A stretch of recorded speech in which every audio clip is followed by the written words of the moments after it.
Bem-vindos a mais um programa de entrevistas. Hoje eu vou conversar sobre um assunto que eu tenho certeza que pouquíssimas pessoas sabem. Você já ouviu falar em neurologista, um médico que toma conta, cuida, trata as questões do nosso cérebro. Você também, é claro, já ouviu falar em psicologia, psicóloga, psicólogo, enfim, que também trata, mas não é a questão do que está fazendo funcionar o cérebro como o neuro, né? Então, um trata do físico, vai lá ver se está tudo certinho, se a energia está funcionando ali dentro, e o outro não. O outro trata num plano subliminar, num plano mais profundo, o subconsciente, enfim, tem várias maneiras de a gente explicar o trabalho de um psicólogo ou de uma psicóloga. Mas agora eu vou apresentar a vocês uma pessoa que tem uma profissão que junta as duas coisas, a neuro e a psicologia, que tem um resultado maravilhoso. Você vai entender onde esses casos são aplicados, ou melhor dizendo, em quais casos se deve utilizar essa nova ferramenta da medicina. E muitas vezes o problema pode estar aí do teu lado e você não sabe, puxa vida, como é que eu posso resolver, identificar, me informar? E eu estou aqui com a doutora Janine. Tudo bem contigo? Tudo bem. Prazer em estar no nosso programa. Prazer também, agradeço a oportunidade de... Na verdade, eu agradeço porque tu estás nos recebendo aqui na tua clínica, que é um espetáculo, né? A decoração é tua? Isso, foi eu que fiz. Tu és natural do oeste do estado. Isso, da cidade de Xaxim. Tua família era de lá toda? Isso, minha família é de lá. Mas a tua mãe? Eu tenho, e a minha mãe é argentina. Veio de onde a tua mãe? De Rosário Central. Teu pai conheceu ela lá na Argentina? Sim, meu pai foi estudar lá e eles se conheceram. E daí ele trouxe ela pra cá. E agora eu tenho 2 irmãs aqui em Joinville, mas o restante da minha família... Continua lá? Tudo em Xaxim. E quantos são? Vocês são em quantos irmãos? Nós somos em 4. Eu tenho um irmão mais velho, que ele mora em Xaxim. E faz o que lá? Ele tem agora uma empresa. E ele é formado em Direito. Mas não toca o direito, toca uma outra atividade. Isso, ele comercial. trabalha com uma empresa. E daí minhas 2 irmãs, que são veterinárias e que vieram para Joinville, e depois elas me trouxeram também, para cá. Então as 3 meninas, as 3 mulheres estão aqui em Joinville. As 3 filhas. E se dão bem? Sim, ótimo. É mesmo? Sim. Qual é o teu bicho, já que tu tens 2 veterinárias para tomar conta? Eu tenho 3 cachorros. 3 cachorros? Que raça? Raça vira-lata, adotados da rua. Legal. Mas também eu conversava antes de a gente começar a gravar e eu queria que eu queria entender o porquê que tu começou a buscar uma especialidade tão diferente, tão rara, tão nova, que é a neuropsicologia. Explica isso. Isso, a neuropsicologia é uma interface, então, da neurologia e da psicologia. Quando eu estava na faculdade, eu já comecei a me apaixonar pelo cérebro, E outro fator que determinou muito a minha escolha foi trabalhar, então, na RCD, que é uma filial da Teleton, Então, eu trabalhava... Aquele que era um programa do Silvio Santos, um hospital mantido pelo Silvio Santos, não é? Isso, um centro de reabilitação que tinha aqui em Joinville, E lá eu me apaixonei também, porque eu comecei a trabalhar, então, com casos de AVC, traumatismo craniano, amputações, deficiências físicas, E a especialização ela casou bem certinho com a experiência. Então agregou muito, porque o que eu via na teoria na especialização, eu trabalhava na prática e no dia a dia. Dentro da psicologia, portanto. Isso, da neuropsicologia também, Aí então, já juntaram as coisas. Ali eu já estava trabalhando com a neuropsicologia também. Mas agora nesse caso, para as pessoas não fazerem confusão, onde é que começa a neurologia e onde é que começa a psicologia no teu caso? Então, é porque ele tá junto. A gente não consegue desvincular, Mas é o estudo do cérebro.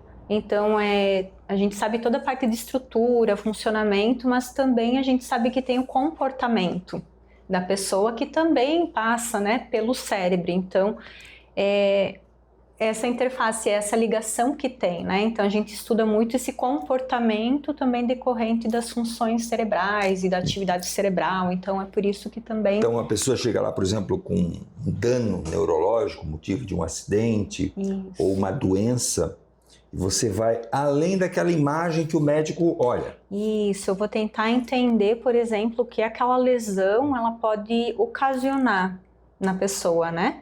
Porque a gente sabe que tem tanto alterações cognitivas, então, por exemplo, um traumatismo craniano. A pessoa pode ficar esquecida, pode ter dificuldade de atenção, pode ter, geralmente tem também alteração de comportamento, às vezes fica deprimida, né, com depressão, ansiedade, então isso tudo está interligado também a essa lesão que aconteceu. Então eu trabalho de uma forma global, né, tanto com as alterações de comportamento como as alterações cognitivas. E aí você dá diagnósticos. Isso, mas o aí que aquele momento está apresentando. Com a aplicação de testes, então eu aplico uma bateria bem completa, né, que avalia de uma forma mais complexa o cérebro, e aí eu consigo entender se tem áreas que foram comprometidas ou que tiveram danos, né, e que áreas que estão preservadas. E a partir do comprometimento, o que a gente pode fazer para estimular e para ajudar essa pessoa a recuperar o máximo possível. Certo. Porque nem sempre é possível chegar no 100%, ou a pessoa vai voltar a ser exatamente como já era. Tinha sido, né? Depois de uma lesão, de um AVC, por exemplo, né? Mas a gente sabe que o cérebro tem um potencial muito grande para estar desenvolvendo a neuroplasticidade. Então essa é a ideia, né, dessa... Então você não trabalha com remédios, por exemplo? Não, psicólogo eu, por exemplo, não posso receitar. Isso. A medicação é o neurologista, o geriatra, o psiquiatra, Vamos pegar um exemplo, né? Eu sofri um acidente, tive um dano neurológico, o médico identificou, olha, né, tua parte do cérebro afetada foi essa, assim, tu vai tomar remédio A, B, C. Né? Mas então por que eu vou consultar ainda uma psicóloga, perdão? Psicóloga. Então, porque eu vou fazer esse outro trabalho, que é justamente o tratamento não medicamentoso. Porque a medicação, ela ajuda, mas não é tudo, né? A gente sabe que a medicação faz parte do tratamento, mas tem coisas que a medicação não dá conta. Sim. Então, eu vou trabalhar com essa parte justamente da alteração do comportamento, com essa estimulação cognitiva para estar ajudando essa pessoa, junto com a medicação, a melhorar o máximo possível. E aí a técnica você junta várias coisas, não é? Não é apenas uma conversa, como a gente está habituado com a psicologia, né? Isso. Então, vou trabalhar também com essa parte do apoio emocional, né, diálogo, mas também eu trabalho com as atividades, né, para estar ajudando então a memória, tudo isso. Então, eu trabalho aqui com na os clínica. Exercícios, isso, aqui na clínica. E a gente vai conhecer agora, depois, na sequência, né, esse material isso, que eu trabalho. Identifica. Mas não é só alguém que tenha um problema de Alzheimer ou um dano mental por um acidente, você também trabalha com outros tipos de diagnósticos. Isso, eu trabalho então, por exemplo, com diagnóstico de autismo adulto, com avaliação para a gente conseguir identificar, com TDAH. Espera aí, Sim. Existe o autismo adulto porque isso não foi identificado previamente? Isso, não foi identificado na infância, porque geralmente no adulto, né, ele consegue ser funcional, porém ele tem muitas dificuldades, principalmente em relação interpessoal. Então ele vem para a vida adulta com muitas dificuldades, ele se sente diferente, mas ele não sabe o porquê. Então o diagnóstico ajuda também ele entender um pouquinho mais esse funcionamento dele, né? Sempre eu falo que é muito importante porque ajuda a pessoa a se entender. E a partir daí a gente pode também direcionar para vários caminhos, né? E aí, se eu estou entendendo um pouquinho, a gente chama aquela pessoa que está emburrada, nunca está bem com ninguém, está sempre quieto no canto dele. Isso pode ser um pré para a gente começar a investigar? Pode ser, por exemplo, a dificuldade de socialização, né? Aquela pessoa que não gosta muito de interagir, que não se sente bem, ou que tem muitas sensibilidades, né? Com cheiros, com texturas, com olfato. Então, às vezes já são características de um autismo, mas que não foi identificado na infância. Mas eu te interrompi, tu ia continuar a descrição. Então, seria o autismo adulto, TDAH, deficiência intelectual, né? Então, ajuda também a fechar o diagnóstico, além né, dos casos neurológicos, então de traumatismo craniano, AVC. Hoje a minha área está muito focada também na avaliação dos processos demenciais, né, que seria a identificação do Alzheimer, do Parkinson, corpus de Lewy, enfim, todos essas demências, né? E você está se especializando justamente na geriatria. Isso, meu foco agora, o meu caminho, ele está sendo direcionado para o público idoso. Eu queria entender como uma jovem como ela é, né, já ter esse olhar para a pessoa da terceira idade. Uhum. Onde é que foi essa paixão? Como é que ela começou? Ai, meus avós. Eu sempre tive paixão por eles e foram pessoas muito especiais na minha vida, né? O meu avô já faleceu, minha avó ainda está viva, né? Mas eles foram uma referência muito grande e desde pequena eu tenho esse carinho e esse amor pelos idosos, né? Então eu acho que só cresceu quando eu comecei a trabalhar com o público e eu vejo muito eles nos atendimentos, então acho que eu tenho saudade e eles também, né, os meus pacientes ajudam também nesse sentido, né, Sim. Então desse carinho que eu tenho, eu tive referências muito boas. Eu te pergunto isso porque normalmente os profissionais não gostam de trabalhar com a terceira idade. E eu não estou falando só apenas do médico, de uma forma geral, né? Ainda existe muito preconceito. Preconceito, exatamente, né? Preconceito. E aí você mesmo está dizendo que trabalha com emoções. E hoje a gente está vivendo mais tempo. Cada vez, né? Cada vez mais. Temos. E as emoções parece que ficam mais à flor da pele. E aí entra o teu trabalho para os casos que estão fora do normal. Isso, então, por exemplo, os idosos, né? Às vezes não é só as questões, digamos assim, neurológicas, né? A gente sabe que tem as questões emocionais também que impactam, que é justamente a aposentadoria, né? Quando a pessoa para de ser produtiva e começa a ficar só em casa. Tem muitos processos de luto, então começa a perder muitas pessoas queridas, os familiares, né? Então tem essa questão também do ninho vazio, né? Que os filhos saem, estão vivendo as vidas, né? E a pessoa fica sozinha, viuvez. Então todas essas questões emocionais eu também trabalho, porque são questões mais específicas do público idoso, né? Que geralmente talvez um adulto não vai trazer essas dificuldades porque não estão vivenciando nesse momento. Mas aí vem a questão do autodiagnóstico de alguém diagnosticar no outro, né, na pessoa mais velha, que tem alguma coisa errada. Sim. É difícil o próprio idoso ter essa consciência que precisa de buscar ajuda? Às vezes eles são mais resistentes, né? Porque para procurar psicólogo, por exemplo, infelizmente ainda tem aquela questão que psicólogo é para louco e que eu não preciso, né? Mas geralmente um familiar, um filho, uma filha começam a identificar, ou às vezes o próprio idoso começa a perceber uma dificuldade maior de memória. E aí, a partir disso, às vezes existe essa busca, então, né? Essa procura. Mas precisa ser um pouco motivado, né? Por um familiar, por um filho, né? Que é difícil o próprio buscar ajuda. Por conta própria, é difícil, mais difícil. E como é que um familiar pode identificar em uma pessoa idosa que tem alguma coisa errada? Então, geralmente os sinais eles são bem sutis, né?